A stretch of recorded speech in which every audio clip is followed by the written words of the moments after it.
constatons que ceux qui nous entourent ne comprennent pas, ne veulent pas comprendre, ne portent pas dans les projets qui sont les leurs, les valeurs, semble-t-il, que nous portons en tant que médecins. L'ordre a donc décidé, mais pas récemment, puisque vous le savez, depuis le mois de mars 2013, nous n'avons eu de cesse que d'attirer l'attention du gouvernement et des pouvoirs publics sur le fait que les dispositifs législatifs qui étaient proposés ne nous semblaient ni adaptés à la situation, ni adaptés aux enjeux, voire même portaient un certain nombre de dispositions que nous avons contestées avec force. Mais il nous a semblé plus récemment, cet été, qu'il fallait que nous entrions dans une deuxième phase. Une phase dans laquelle, à la fois, nous allions rencontrer les médecins sur le terrain, parce que somme toute, une institution nationale n'est légitime que parce qu'elle est de proximité, et qui donc, elle doit rencontrer les acteurs de terrain. Nous avons décidé de faire une campagne de valorisation de notre métier. Nous avons décidé de faire un questionnaire, une grande consultation Internet, et aujourd'hui, les résultats de cette consultation en matière de participation dépassent ce que nous avions anticipé comme participation. Nous allons interroger la population, et comprenez que cette semaine, nous avons dû surseoir à cette interrogation, autant que l'émotion naturelle post-attentat puisse non pas s'effacer, mais en tout cas entrer dans une deuxième phase.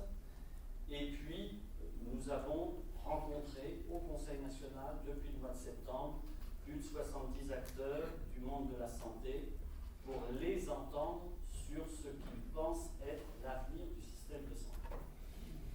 Et aujourd'hui, si on est là ensemble, c'est parce que nous en sommes convaincus, c'est l'expérience du terrain et la réalité du terrain qui doit nous permettre, nous, de porter ce message professionnel. Et ne nous trompons pas, l'ordre des médecins, et il ne faut pas l'attendre, n'est pas un organisme qui porte les revendications professionnelles, puisqu'il y a pour cela des syndicats représentatifs. Ils sont des dizaines qui représentent les libéraux, les hospitaliers, les salariés, qui sont multiples et qui chacun porte la réalité des revendications de leur catégorie professionnelle. Mais nous portons au-delà de cette certitude, la certitude que nous portons les valeurs fondamentales de l'exercice de notre profession.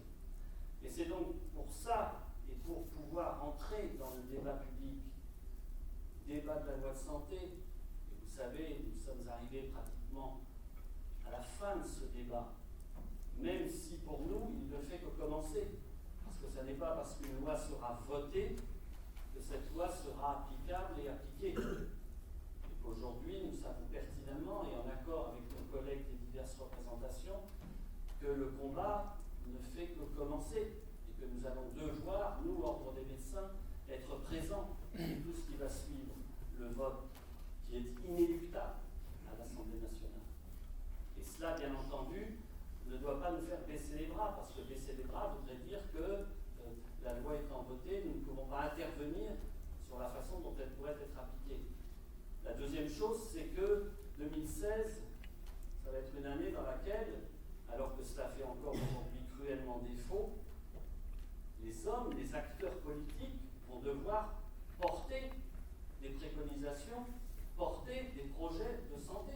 Il va bien falloir que le monde politique, demain, prenne conscience que la problématique santé est une problématique fondamentale de l'équilibre de notre société, dans tous les cas de figure, que ce soit dans le cas de figure du quotidien, comme dans le cas de figure de l'extraordinaire, ce qui vient de nous être démontré, malheureusement, la semaine dernière.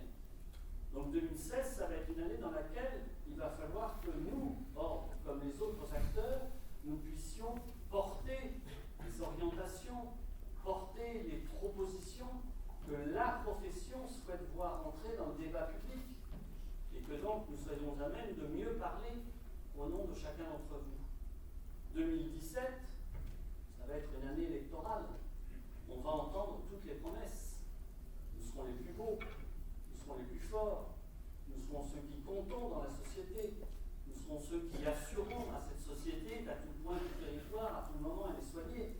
On n'a pas fini de nous en faire des promesses l'élection présidentielle et l'élection de nouvelles majorités. Une nouvelle qui sera peut-être la majorité actuelle, on n'en sait rien, mais peu importe ce qu'elle sera. Ce que nous savons avec certitude, c'est que le lendemain de ces élections, cette majorité gouvernera. Et qu'elle gouvernera en fonction des programmes qu'elle aura préparés et de sa force majoritaire. Et que nous aurons donc devant nous des mois et des mois qui seront des mois de mise en œuvre de réformes. Et n'en doutons pas, puisque cette loi de santé aujourd'hui n'est pas une réforme du système de santé, il y aura une loi de réforme du système de santé.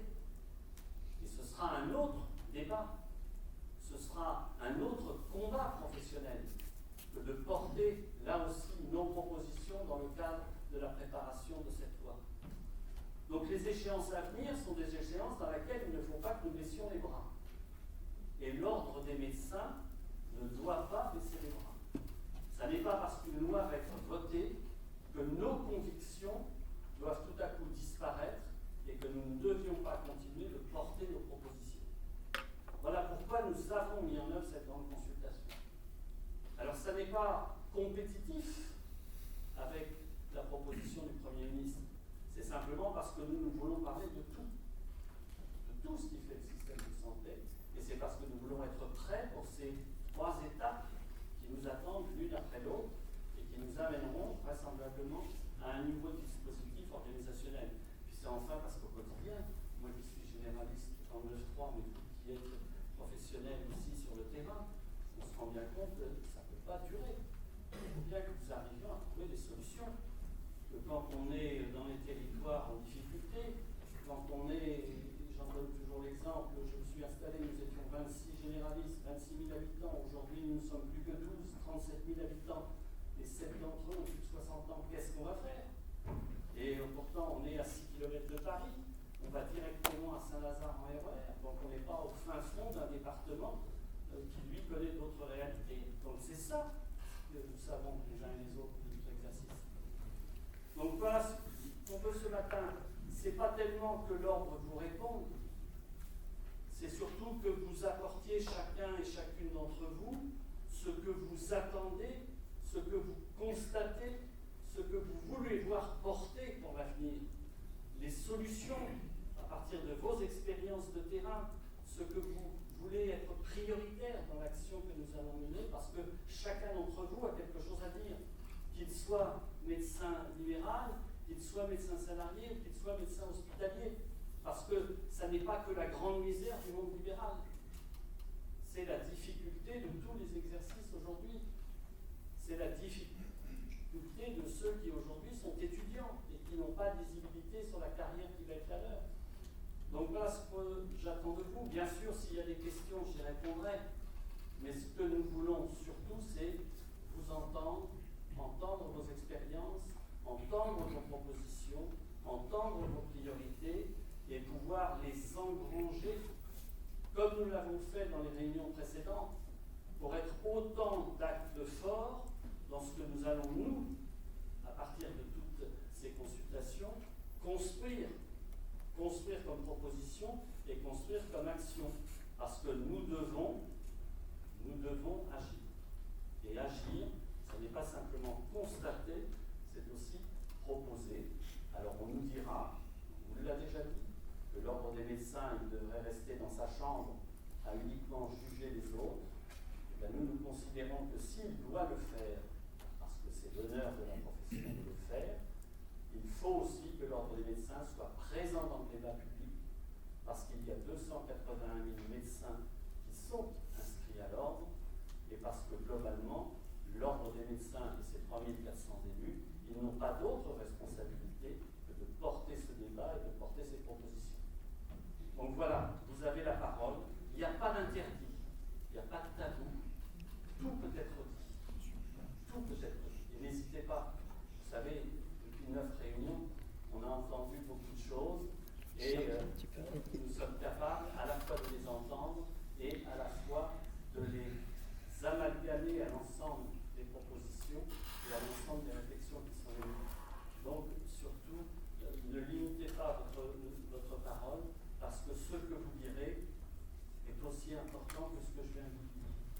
Donc, allez-y, exprimez-vous, et puis la